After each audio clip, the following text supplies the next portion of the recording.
لحن قصير قالت عنه مخطوط الترتيب البيعة إنه لحن يقال لو مفيش متسع من الوقت. ومخطوط الترتيب البيعة دي مخطوط ترتيب البيعة طقس رقم 117 الموجودة بالدار البطريركية بالقاهرة، واللي بترجع تاريخها لسنة 1910 ميلادية، عشان بعد كده يبقى هو أشهر لحن من ألحان عيد الميلاد، واللي يعتبر لوحة فنية بترسمها الكلمات مع نغمة اللحن عشان توضح لنا عيد الميلاد المجيد، ويعتبر هو أيقونة عيد الميلاد المجيد. حلقتنا النهاردة على اللحن نجم أشرق في المشارق. نجم أشرق في المشارق. لحن نجم أشرق في المشارق هو مرد إنجيل قداس عيد الميلاد المجيد، وكلنا عارفينه وكلنا بنحب اللحن ده. لكن تعالى ندمج النغمة مع الألحان ونرسم اللوحة الفنية اللي بيرسمها النغمة وكلمات اللحن.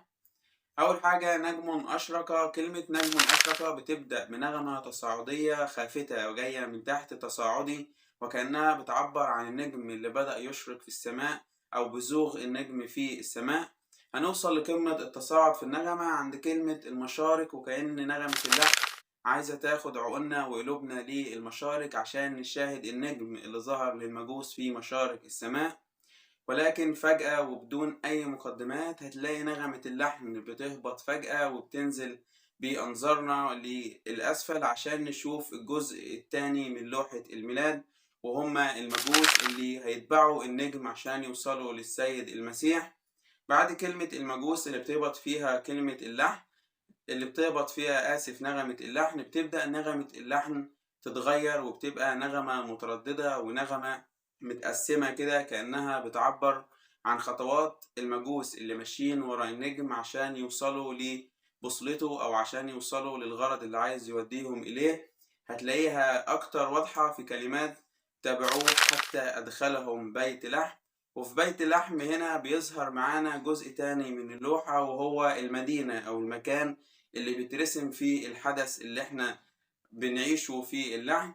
لما بيوصل لكلمة بيت لحم فجأة بتلاقي نغمة اللحن بقى فيها خشوع تدريجي كده، وبقت بتعبر كأنها بتعبر عن سجود المجوس للسيد المسيح. ولكن احنا مش عارفين هي بتسجد ليه. فجأة من بعد كلمة سجدوا بتلاقي التصاعد بدأ بسرعة تاني، في تصاعد من السجود، وكأنها بتعبر عن عيون المجوس اللي بتنظر للذي يسجدون له، وكأنها عايزة توصلنا في نهاية التصاعد لكلمة ملك الملوك عشان تقول لنا إنه إحنا خلاص وصلنا لذروة اللحن، ووصلنا لصاحب الحدث، ووصلنا لحجر الزاوية اللي موجود في لوحتنا النهاردة، وهو ملك الملوك المولود في بيت لحم اليهودية، اللي أتى عشان يخلص شعبه ويخلص شعب بني إسرائيل من خطاياهم. وكمان بيجي النص التاني من مراد الإنجيل عشان يعرفنا أكتر عن مين هو سيد المسيح وعن اللوحة اللي رسمها الربع الأول، وبيحاول بقدر الإمكان يشرح لنا اللوحة دي، أو بيحاول يشرح لنا صاحب اللوحة وصاحب الحدث اللي هو السيد المسيح، ويأكد لنا إن هو ده السيد المسيح اللي اتكلم عنه الأنبياء والنبوات في العهد القديم. فالربع الثاني بيقول: رب المجد دعي ولدا كقول يوحنا في رؤياه، كلمة الأزلي صار جسدا وحل فينا ورأيناه. كل سنة وانتم طيبين وبالميلاد مسبحين ومبتهجين ومتجددين.